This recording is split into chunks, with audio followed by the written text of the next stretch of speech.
Hello traders, welcome to ethical trading. कैसे हैं आप सभी लोग। आज की डेट है 20th ऑफ मार्च और आज का मार्केट ख़त्म हो चुका है। पर आज के जो साइकोलॉजिकल ट्रेड्स हैं मैं उनके बारे में बात करूंगा, जिसमें साइकोलॉजी प्लस में प्राइस एक्शन बैठ रहा होगा कहीं ना कहीं। ठीक है, तो मार्केट के बारे में बात करते हैं। मेरी थोड़ी सी वॉइस हो सकता है हैवी आ रही हो।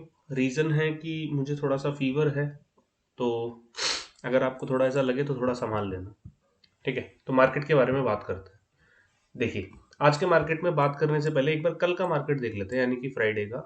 देखिए, फ्राइडे का मार्क ये 1 मिनट का चार्ट है। फ्राइडे का अगर आप मार्केट देखेंगे तो ओपन होने के बाद फ्राइडे का मार्केट लगातार पहले तो गिरा। ठीक है, गिरने के बाद 39,000 को उसने क्रॉस किया है। वहां से सेलर बुलाए हैं, फिर डब्लू बनाया है यहाँ पे, और फिर मार्केट क्या है, ऊपर गया है। ठीक है, तो ये था फ्राइडे का मार्केट। अब एक बार आज के मार्केट की बात करते हैं कि कहाँ पे ट्रेड हो सकता था, क्यों हो सकता था। देखिए, मैंने तो आज कोई ट्रेड नहीं लिया है क्योंकि मेरे हिसाब से आज मार्केट में ट्रेड बनता नहीं था। ठीक है, आपको रीजन भी समझाता हूँ क्यों, लॉजिक समझाऊंगा आपको। देखिए, मार्केट क्या है, लगभग सेम जगह ओपन होता है जहां पे मार्केट फ्राइडे को ओपन हुआ था। ठीक है, अप्रोक्सीमेटली सेम प्लेस पे मार्केट ओपन होता है। ठीक है, देखिए उसके बाद क्या करता है मार्केट। उसके बाद मार्केट एक अच्छी सी रेड कैंडल देता है, 1 मिनट, एक अच्छी सी रेड कैंडल देता है। और रेड कैंडल देने के बाद मार्केट क्या करता है, यहाँ पे थोड़ी देर के लिए मार्केट होल्ड करता है। ठीक है, अच्छा मुझे एक बात बताइए, यहाँ पर एक चीज देखिए। आपको ये देखना है इस प्लेस पे लोग जो है ना वो क्या देख रहे होंगे। ठीक है, मेरे हिसाब से 50% लोगों को तो यहाँ पे समझ में नहीं आ रहा होगा। ठीक है, अब बाकी 50% की बात करते हैं, वो यहाँ पे क्या सोच रहे होंगे। देखो, यहाँ पर एक रेजिस्टेंस मौजूद है। ठीक है, तो यहाँ पे कुछ लोग क्या सोच सकते हैं मार्केट में, सेलिंग। पहले तो आपको ये समझना है। और बाकी लोग हो सकता है कुछ बाय भी देख रहे हो क्योंकि यहाँ पे सपोर्ट भी मौजूद है। ठीक है, तो कुछ लोग बाइंग भी सोच सकते हैं, कुछ लोग सेलिंग भी सोच सकते हैं। ठीक है, तो आपको क्या है ना, आपको दोनों ही डायरेक्शन में नहीं जाना। अगर लोग सेलिंग भी सोच रहे हैं और लोग बाइंग भी सोच रहे हैं तो अभी आपको दोनों ही डायरेक्शन में क्या करना है, अपने आप को रोकना है। आपको कुछ नहीं करना। आप हो सकता है मार्केट यहाँ से ऊपर भी निकल जाता। ठीक है, तो पॉसिबिलिटी क्या थी, यहाँ पे दोनों साइड की थी। इसलिए यहाँ पर तो हमें कुछ नहीं करना क्योंकि यहाँ पे बायर भी आ सकता है इस चीज को देखते हुए, सपोर्ट को देखते हुए। ठीक है, यहाँ पर देखो सपोर्ट बना हुआ है। और यहाँ पे सेलर भी आ सकता है, क्यों, क्योंकि यहाँ पे रेजिस्टेंस जोन भी बना हुआ है। ठीक है, तो इस एरिया को तो हमने छोड़ दिया।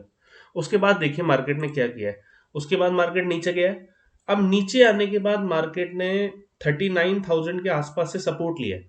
अब मुझे एक बात बताइए, अगर किसी राउंड नंबर के आसपास से मार्केट सपोर्ट लेगा तो वहां पे कौन आएगा, बायर। ठीक है, तो अगर वहां पे मार्केट में बायर आ रहा है तो क्या आप वहां पे बाय करोगे, नहीं। अगर और लोग इसको बाइंग के हिसाब से देख रहे हैं तो हमें वहां पे बाय नहीं करना होता। ठीक है, बट मार्केट ने क्या किया, एक अच्छा खासा मोमेंटम दिखाया है यहाँ से। ठीक है, तो हमें क्या है, हमें यहाँ पर भी बाय नहीं करना था क्योंकि यहाँ पे और लोग क्या है उसको बाइंग के हिसाब से देख सकते हैं। ठीक है, तो हमें यहाँ पे भी शांत रहना है, हमें कुछ नहीं करना। अब उसके बाद आपको क्या करना है, फिबो लगा के देखना है टॉप से बॉटम। ठीक है, टॉप से बॉटम अगर आप फिबो लगा के देखोगे यहाँ से यहाँ तक, ठीक है, तो मार्केट क्या है ना, लगभग 0.78 के लेवल तक आ गया। अगर आप अच्छे से देखेंगे तो 0.78 के लेवल तक मार्केट आ गया। ठीक है, तो यहां से हो सकता था कि मार्केट जो है वो थोड़ा और ऊपर निकल जाता। ठीक है, क्योंकि अगर मार्केट को नीचे रहना होता है ना तो वो 0.6 वाला जो लेवल होता है, जनरली मार्केट वहां से पलट जाता है। ठीक है, जनरली। कभी कभी मार्केट 0.78 से भी पलटता है, मैं इस चीज से एग्री करता हूँ। बट जनरली मार्केट 0.6 से पलट जाता है। ठीक है, तो यहां पर भी हम ट्रेड नहीं कर सकते क्योंकि देखिए दो रीजन है। पहला तो 0.78 आ गया। ठीक है, थोड़ा सा डर तो वैसे ही है। और दूसरा एक और भी रीजन है मार्केट में, अगर आप ये वाली मोमेंटम देखेंगे ना, देखिए ये वाली मोमेंटम, इसमें बैक टू बैक क्या है, ग्रीन कैंडल्स है। ठीक है, तो इस मोमेंटम में थोड़ा सा मुझे ये लग रहा था कि हो सकता है कि कोई स्मार्ट मनी यहाँ पे लग गया हो। ठीक है, बैक टू बैक जब अच्छी कैंडल्स आती है ना, उसमें दो ही रीजन होते हैं। या तो मार्केट कभी कभी ट्रैपिंग के लिए डालता है, या फिर क्या होता है वहां पे स्मार्ट मनी लगी होती है। ठीक है, तो यहां पर भी मेरे हिसाब से कोई ट्रेड नहीं बनता, यहाँ पे भी आपको शांत रहना है। ठीक है, उसके बाद मार्केट क्या आ गया, लगातार वापस नीचे आ गया। अब देखिए ट्रेड, एक छोटा सा ट्रेड जरूर बनता है यहाँ पे, और वो भी कब बनता है वो मैं आपको समझाता हूँ। देखिए, जब भी मार्केट है ना, एक चीज मार्केट में ध्यान रखिए। जब मार्केट समझ नहीं आता ना, देख लो उसे 1 मिनट पे। पर जो ट्रेड लो ना आप, वो बड़े टाइम फ्रेम के हिसाब से होना चाहिए, 10 मिनट या 15 मिनट के हिसाब से। जब भी मार्केट आपको समझ ना आ रहा हो क्लियरली, देख लो 1 मिनट पे, चलने दो मार्केट को, आप सीखते जाओ, जो भी मार्केट समझा रहा है उसको देखते जाओ। बट जो ट्रेड है वो आपका 10 मिनट या 15 मिनट टाइम फ्रेम के हिसाब से होना चाहिए, ठीक है। 5 मिनट के टाइम फ्रेम के हिसाब से भी मत लो, 10 मिनट के हिसाब से लो, ठीक है। उसके बाद देखिए मार्केट ने क्या किया है, मार्केट नीचे आया, नीचे आने के बाद मार्केट ने क्या किया है, 39,000 का जो लेवल था यहाँ पे उसको मार्केट ने क्रॉस किया, फिर थोड़ा ऊपर गया, फिर मार्केट ने क्रॉस किया, फिर ऊपर गया, फिर मार्केट ने क्रॉस किया, फिर मार्केट ने ऊपर की रैली दिखाई है। अब इसको हमें कुछ नहीं करना।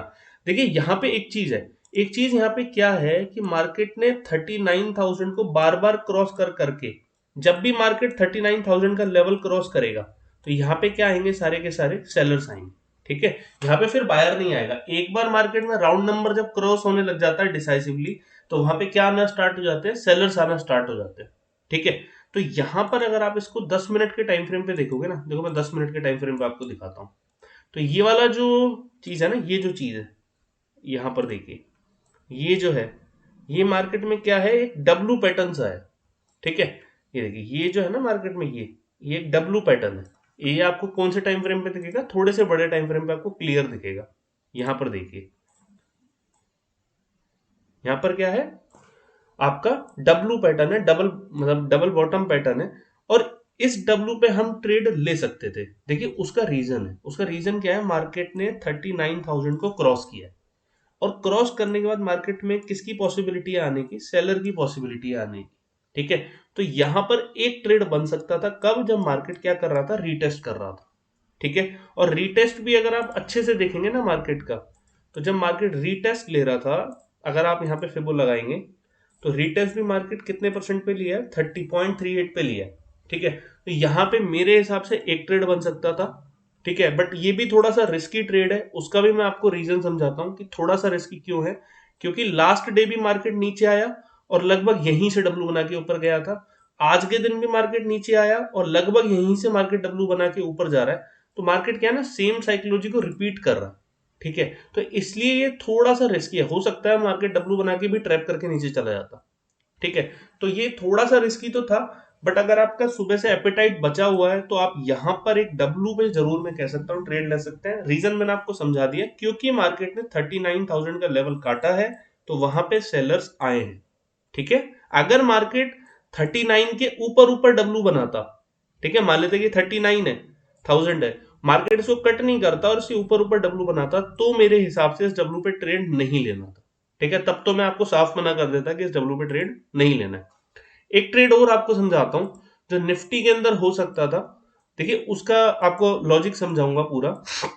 देखिए जब ये वाली रिट्रेसमेंट आई थी मार्केट के अंदर, ठीक है, आज निफ्टी क्या था, थोड़ा सा वीक था। और जब भी आपको शॉर्ट करना होता है तो आपको क्या करना होता है, वीक इंडेक्स को लेना होता है।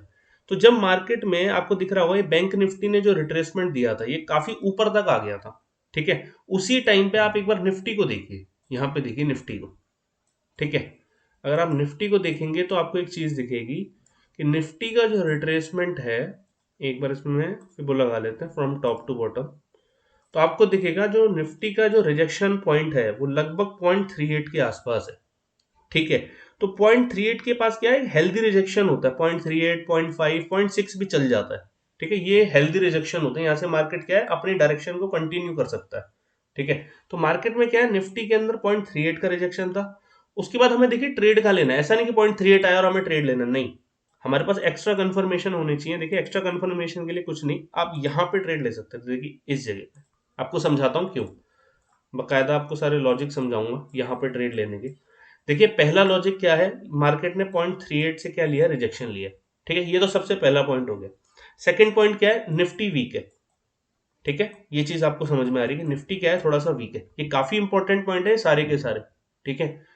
अब देखिए ये हेड है, वो सॉरी, ये लेफ्ट शोल्डर है, ये क्या है, हेड है, और ये क्या है, राइट शोल्डर है। तो यहाँ पे आपको एक हेड एंड शोल्डर पैटर्न दिख रहा है, ठीक है।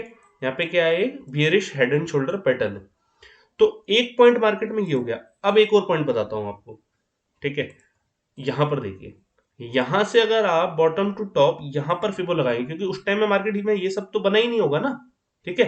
तो हेड एंड शोल्डर के अंदर भी अगर आप देखेंगे मार्केट में, तो मार्केट नीचे आया टॉप से, और जो इसके शोल्डर ने रिजेक्शन लिया है वो भी कहां से लिया है, मार्केट में 0.38 के आसपास से लिया है, ठीक है। तो यहां पर भी क्या हो गया, हेल्दी रिजेक्शन हो गया, ठीक है। और इस ट्रेंड लाइन पे ऑलरेडी कितने टचेस हो चुके थे, 3 टच, तो चौथे टच में मार्केट ने क्या किया, इसको क्रॉस किया। तो there are several confirmations so that we can trade here. तो आपको समझ में आ गया होगा कि मैंने यहाँ पे ट्रेड के लिए मैं आपको क्यों बोल रहा हूँ। बहुत सारी कंफर्मेशन मैंने आपको समझाई है, हेड एंड शोल्डर पैटर्न समझाया है, 0.38 का यहाँ पर रिजेक्शन है, 0.38 का यहाँ भी रिजेक्शन है, निफ्टी यहाँ पर क्या हो रहा है, वीक हो रहा है, ठीक है। तो ये सारे रीजन थे, जहां जहां पे ट्रेड ले सकते थे वो मैंने आपको समझा दिया। पर आज के मार्केट में मेरे हिसाब से अगर आपने ट्रेड नहीं भी लिया है तो कोई दिक्कत वाली बात नहीं है, और अगर आप छोटे मोटे लॉस में भी हैं तो भी कोई दिक्कत नहीं है, ठीक है। देखिए, आप में से कुछ लोगों को ऐसा लगता होगा कि मार्केट में क्या है ना, कि मार्केट के कंप्लीट होने के बाद उसका एनालिसिस देना आसान होता है। देखिए, मैं मानता हूँ आसान होता है, मैं कह भी नहीं रहा कि मैं कोई बहुत बड़ा मतलब एनालिस्ट हूँ मार्केट का, ऐसा कुछ, मैं कोई ऐसा आपको प्रूफ भी नहीं दे रहा, ठीक है। आपको सिर्फ एक बात समझनी है। देखिए, समझना क्या है, मैं आपको एक छोटी सी स्टोरी समझाता हूँ इसके लिए, तब आपको ये चीज समझ में आएगी। देखिए, पहली बात तो आप जिंदगी में ये मानिए कि आप सीख तो किसी से भी सकते हैं, ठीक है। आपको सिखाने के लिए जरूरी नहीं है कि खुद न्यूटन आके ही आपको ग्रेविटी पढ़ाए, ये बिल्कुल जरूरी नहीं है, आप किसी से भी सीख सकते हैं। ये आपका एटीट्यूड होना चाहिए अगर आपको जिंदगी में आगे बढ़ना है, ठीक है। सेकंड चीज मैं आपको ये समझाता हूँ, अगर आप आज के मार्केट का एनालिसिस अच्छे से कर लेंगे ना, ठीक है, जो बीत चुका है, जो आज हो चुका है, उसका एनालिसिस अच्छे से कर लीजिए कि उसमें क्या क्या पॉइंट थे मार्केट में जो नोटिसेबल थे, कहाँ कहाँ पे मैं ट्रेड ले सकता था, क्या मेरे से गलतियां हुई, एवरीथिंग, ठीक है। मार्केट ने इसी तरह का बिहेवियर क्यों किया, यहां से ऊपर क्यों नहीं निकला, ऊपर निकलता तो क्या होता मार्केट में, और ऊपर निकलता क्यों, फिर नीचे आया तो यहाँ पे डब्ल्यू पे ट्रेड तो लेना था पर क्यों लेना था, ठीक है। एवरी टाइम आपको खुद से क्यों पूछना है, जहां जहां पे भी आपको क्या है ना, क्यों के आंसर मिल जाएंगे ना, वहां वहां पे आपकी ट्रेडिंग जो है वो सुधरती जाएगी, ठीक है। तो सिर्फ प्राइस एक्शन से भी कुछ नहीं होगा, सिर्फ साइकोलॉजी से भी कुछ नहीं होगा, दोनों का आपको हमेशा क्या चाहिए होता है, कॉम्बिनेशन चाहिए होता है, ठीक है। जब तक दोनों का कॉम्बिनेशन नहीं मिलेगा ना आपको, तब तक दिक्कत आती ही रहेगी ट्रेडिंग में, आप क्या है ना, अच्छे से प्रॉफिटेबल नहीं हो पाओगे, ठीक है। तो ये चीज आपको समझनी है। मैं आपको कल के बारे में कुछ नहीं बता रहा, कल मार्केट कैसे करेगा, क्योंकि वो मेरे लिए भी नया होगा, और मेरे से आप लिख के ले लो, आप 10 चैनल देख लो, वो 10 के 10 आपको चीजें बता देंगे, आप सुबह आके कंफ्यूज हो जाओगे मार्केट के अंदर। कल के मार्केट में प्लानिंग जो होनी चाहिए वो सिर्फ आपकी होनी चाहिए, किसी और की प्लानिंग नहीं होनी चाहिए, ठीक है। क्योंकि जो यूट्यूब पे एनालिसिस दे रहा है ना अपना, वो क्या है, वो सिर्फ खुद का एनालिसिस दे रहा है। ज्यादातर जो प्रॉफिटेबल और प्रोफेशनल ट्रेडर्स है ना, वो भी खुद भी किसी का वीडियो नहीं देखते। उसका रीजन क्या है कि उनको अपने एनालिसिस पे विश्वास है, ठीक है। तो जब तक आप न्यू कमर हो, थोड़ा बहुत सीख लो आप, बट एनालिसिस जो होना चाहिए ना, मेरे हिसाब से बेस्ट एनालिसिस आपका पहले खुद आज के मार्केट पे होना चाहिए, कि अब जो निकल चुका है पहले वो मार्केट तो मेरे समझ में आए, ठीक है। उसके बाद कल का एनालिसिस खुद से बनाने की कोशिश करो। आप लगभग लगभग इस चीज को 1 साल तक फॉलो कर लो, आपको दिखेगा कि आज का मार्केट सीखने से मुझे कल का मार्केट, जब मार्केट चलता रहता है ना, तब मेरे समझ में आता है, ठीक है। तो अगर आपको ये चीज समझ में आई हो तो thank you very much, please share and subscribe, thank you.